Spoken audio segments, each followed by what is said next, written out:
Hey everyone, Eggman here with another video, and today we have a top 16 breakdown for the Win-A-Box tournament that I ran with Zulus last night, and technically last night because it's like 1 a.m. right now as of recording, but it was a really fun event. It was a chaotic stream. There's a lot of things that happened on it, just honestly like with the unrestriction stuff happening and just everything else, but really fun time. And I'm happy that we were able to run a tournament to go into this November meta that we confirm only have for like a couple weeks, but it's really interesting. I think the meta is really fresh and really new right now, and I'm kind of excited to go over the top 16 with you guys. So real quick, if you guys are interested in seeing the live stream, it is on my Twitch and my YouTube right now. It's going to be linked in the description for either one of those, and it will be re-uploaded, edited down on YouTube probably within the next week, probably on the far end, just because I'm going to be traveling to Pasadena in the next couple days too. So but you can do that. And I also do want to say just thank you to all support for my live streams.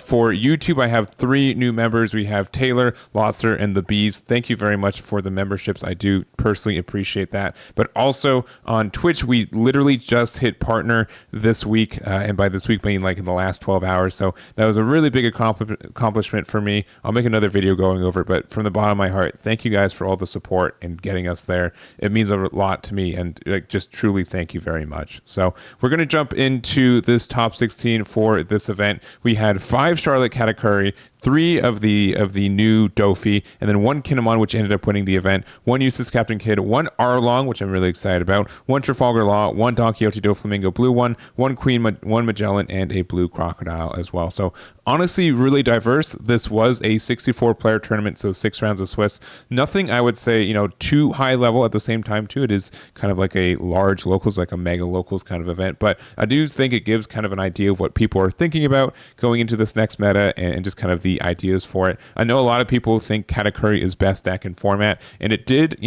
perform a little bit better than the people who brought it, but I do kind of think it was a little bit brute force in this top 16, and only one Abraham's, which we'll look over in a little bit, was X1. A lot of them were kind of in that X2 category, so I think it's a deck that's going to do well into this format. We're going to have to find out how well in particular, but nothing I think too crazy quite yet, just from like small sample size like this. But it is really interesting to see how well Green did with the Eustass Captain Kid, with the Dofi, with Arlong as well, and Kinemon. So that's kind of interesting. Blue was kind of around. Purple was kind of around, and we only had 1 Law, which I know a lot of people are kind of touting that the deck is not dead and it still has some legs. But it's going to be interesting to see again in Pasadena what that top 32 is going to look like for an event like that. So anyways, we're just going to jump into the top placing list for each one of these leaders. We're going to start off with our first place list, which is Kinemon, who was run by Nguyen, and this is a pretty unique list for a lot of ways, and I think like the main purpose of this list specifically is to just pressure your opponents with this Yamato leader or secret rare, super strong, and kind of when you play this card, the game becomes, instead of like one piece, it becomes what do you do against Yamato? How do we respect this Yamato? It's just in the fact that double attack and banish is a lot of pressure. If it's able to stick, you either you get the banish, or you kind of force a lot of cards from your opponent's hands, or honestly for them to answer it immediately. And with our Kinemon effect as well, we are able to play it for 1 less, which means we can play it turn 2 going second, which is really nice. So being able to get that immediate pressure is great. We have the 4-drop Yamato for being able to get rid of blockers that would probably try to block these attacks. Okiku's still like obviously very good in Kinemon as it is. We run some Tokis just to get some blockers with these Yamatos out, and kind of the other thing is that we're not playing Odin in this build. Normally we do see that, but in this build we're instead opting for Eustass Captain Kid from the starter deck, which I haven't seen in a long time, as well as the Donquixote Doflamingo. So pretty interesting build from this one. Otherwise it is kind of just the generic Wano Country package with then a couple of like good supernovas such as like Killer, X Drake, and the Trafalgar Law, and just kind of all the interaction that has as well. So kind of interesting build, really unique kind of how this was built. I haven't really seen a build like this before, and congratulations to Fee for their win with Kinemon. Next up for second place, we do have Donquixote Doflamingo. We are going to look at the both of the X ones because they were both in the same, but we have Juan with their version who got second, as well as Luke who got into that top 8 with it. So even if these some different builds for each of these, I would say that the build for Luke here is a little bit more of kind of the standard, some tech choices including the Krieg and what your event kind of layout is as well. But we also have the version here from Juan, which again is pretty unique for some of the choices with it. Specifically, we see the 3 storage style Onigiri, which lets you do a plus 6k for 3 Dawn, so only kind of like 1 extra Dawn you need to leave open for Donquixote Doflamingo. But then also, then you can play up to 1 character with the cost of 3 or less without an effect from your hand. So Film has a lot of cards that fit that package, including the 3-drop Usopp, as well as the 3-drop Baccarat. And a lot of people are playing like Bins and Zoro into these builds, but mostly because you kind of need that pressure for Newgate. With Newgate not in the meta anymore, I think a build like this, which lets you spam the board a little bit easier, so you can go Luffy into Brook into Usopp, but also being able to use 3-sword style to get that defense, I think is really great too. So it also has a good trigger effect, like kind of like another Punk Gibson like effect too, which is quite nice, and can just get you some really good advantage from you. So honestly, I do like this build. We're also not running 10-drop Dofi in this build either, which might be a bit of a surprise. Instead, we're just kind of, indicating that Kaido is the top end that we want. We're more of just kind of fast, aggressive, build the board and go for it. So kind of almost like looking more like the Star Deck Kid build of it, which we'll talk about in just a second. But really interesting build, and really congrats to for Juan for getting second with this more unique build of Donquixote Doflamingo. So honestly, 10-drop Dofia is really, really good. Sometimes it is stuck in hand. So if you're playing this this more aggressive board, version of it, I do like it a lot. So there we go there. Next up, we have Joelsen with their starter deck Kid. So this is Film as well. So, you kind of have both these decks that are very good with the Film package in itself. Nothing too wild with it. We are running kind of like the Supernova package as well. So that means we're playing Bonnie, which can find the Bart. It can find some of our 2Ks. It can find the Zoro, as well as finding their Luffy and our top end of Eustass Captain Kid. We are playing 4 of the 10-drop Dofi in this build as well. And kind of just because cards are less dead in hand with Kid, just because we do have our leader effect to get that additional discard, and we're playing 2 copies of Krieg in this version too, so that means we have additional ways to get that discard, and a double attack can get you a lot of value coming back into the game. So double attack and then having your Eustass Captain Kid leader attack every turn afterwards, I think is very strong. And we've been seeing Film Kid for a little bit. It's been showing up moderately occasionally, and not much more to say. So congratulations to Joelsen for their finish there.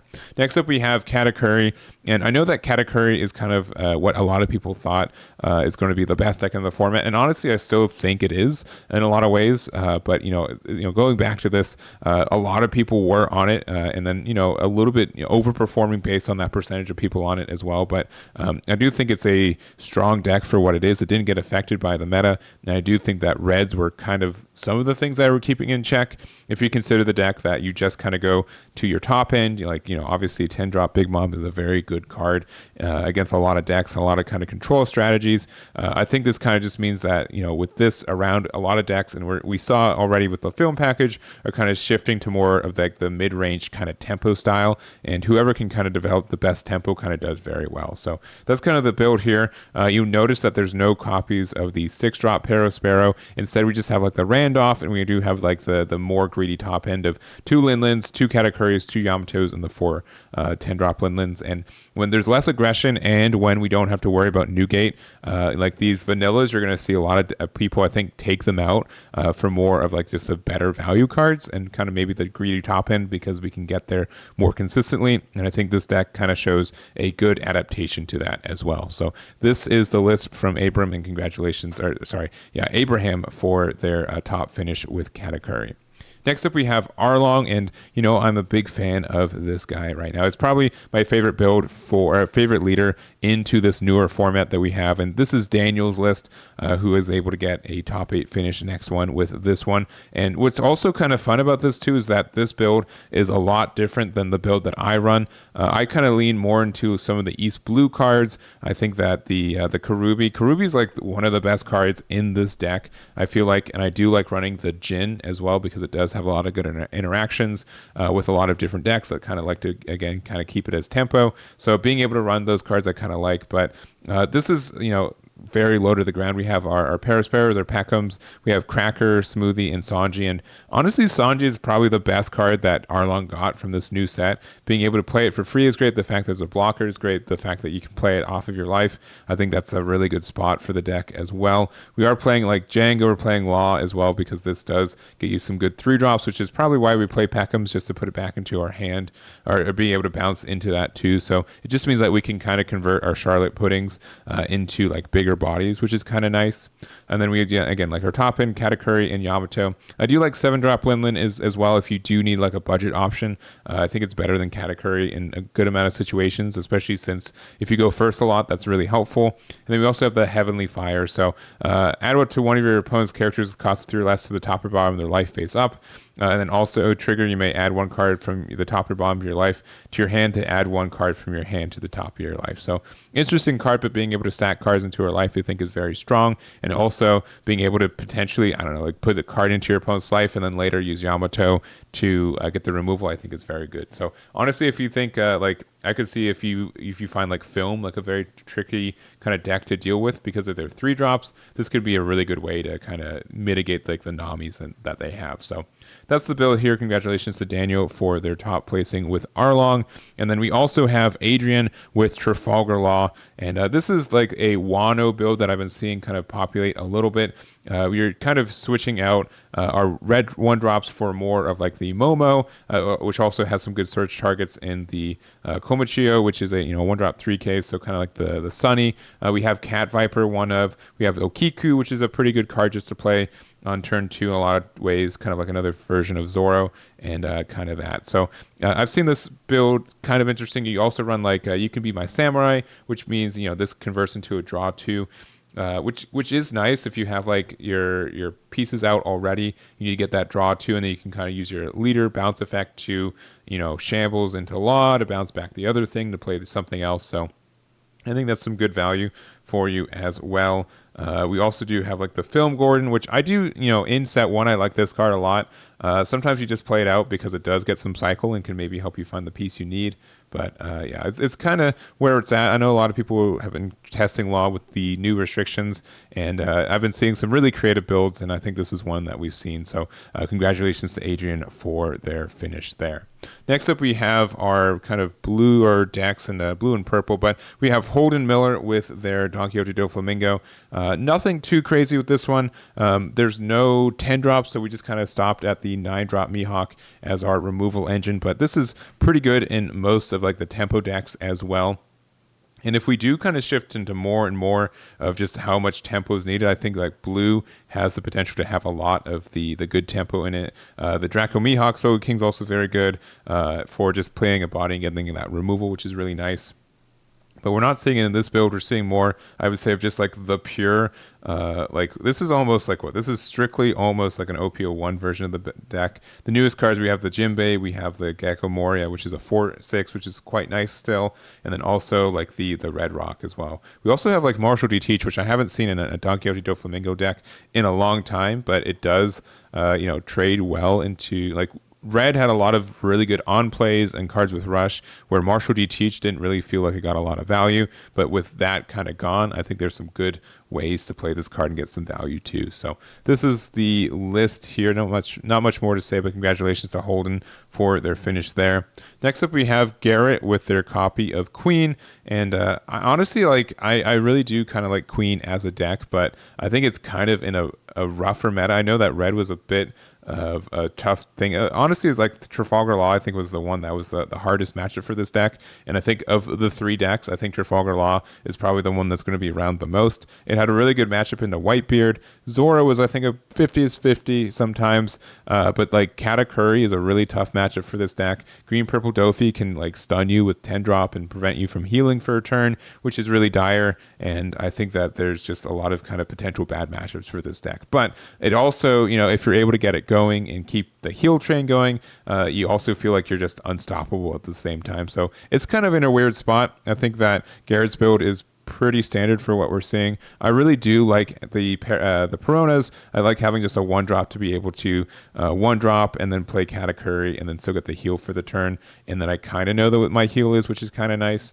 We also have Amande, which I do like this card too, being able to get a 2K that also discards cards from our hand, but also makes some early game trades really nice for us. Some decks we don't want to really go face with our leader, so being able to kind of get that tempo with this and get a small hand size, because it's any card with trigger, not just a character card, so you can get rid of like a copy of 3000 Worlds or Red Rock that are just kind of stuck in hand and convert that to value for significantly cheaper. So I also think this card gets better when Marco's not at 4 either. So this is the list here. Congratulations to Garrett there. The next up we have Magellan. So we have Bilal with Magellan from this event, and we've seen I've personally seen him play Magellan for quite a bit in these events that I run too, and I know that Magellan is very good, not very good, but probably one of the best purple decks with the new Star Deck 10, just because of its leader effect. Being able to get that Dawn or that plus 1k when Dawn's returned is really, really strong for a leader like this. So I think that's helpful for what it is when there's so many good Dawn -1 effects that we get in the next little bit. But deck is so great. There's a lot of decks that if they're based on tempo, they really care about going first or second, and being able to play the 5-drop Magellan to get them off that tempo, I think is very strong for you. I do think like the Uta is an interesting choice. There's a lot of reasons why this kind of makes sense. You want to kind of go wide with your board, and then if you're able to do that successfully, you can play Uta. Everything gets bumped up by a plus 1k, and you become a 7k leader on your turn, a 6k leader on your opponent's next turn, and I think that's very strong too. So I think this is an interesting choice. I know some people have been testing with it. It benefits you from going wider, which is kind of trickier for some of these decks for purple, because I like to go taller more times than not, but I think it's an interesting tech choice there. Other than that, kind of what I've seen from Magellan, just the Impel Down package, which with the best cards from the Animal Kingdom. Honestly, like just the top end from the Purple Star deck still. Rest in peace, people who still need their queens. And that's kind of it for this one. So congratulations to Bilal for their finish there. And to wrap it up, we have Finest with Finest. Tell me how to say it. I'm sorry about that. But with their copy of Star Deck Crocodile. And this is a pretty unique build on some of the card choices that we see in this one. So we do have kind of the Centomaro package, which is pretty known and used. Just the fact that you're able to build momentum from having the Centomaro is very great. But we also have just like a lot of good cards for tempo. So we have 3 copies of Zeph to get rid of 3 costs, to be able to play it, a body on curve. We have Soga King, same kind of idea. We have 2 copies of Donquixote Doflamingo from the Star Deck, which I haven't seen this card in a very, very long time. And then kind of the more usual suspects of Mihawk and Kaido. But this is a really greedy build. Like, you can get so much tempo with this. You just play a guy and bounce the guy that your opponent played last turn. That can get really obnoxious very quickly. And then we have our Missile Sundays. We have 10 events with 4 Red Hawks, 4 of the 3000 Worlds, and 2 of the Dragon Twister. Like, this seems like a really obnoxious deck to kind of deal with, and it just looks like it looks very, very mean in a lot of ways. So I think this is an interesting way to build Croc. Definitely greedier on the top end, but if we can get there more consistently now in this meta that we have, I think that's kind of worth it. So anyways, this is the list for Finest, and congratulations for their finish there. And that's going to be it for this breakdown. Again, thank you to Zulus for helping me and letting me host these tournaments as well. And thank you guys for checking out the streams and everything else, and just all the support, not just this month, but this, and just forever, all the support. I really do appreciate everything. It means a lot to hit partner on Twitch. It was a really, really long grind for me, and I'm really happy it paid off. And no shortage of One Piece content in the next couple weeks. November is going to be pretty crazy, and I'm looking forward to seeing what really comes out on top as well. So that's going to be it for me. Thank you guys so much for watching, and I'll catch you all next time.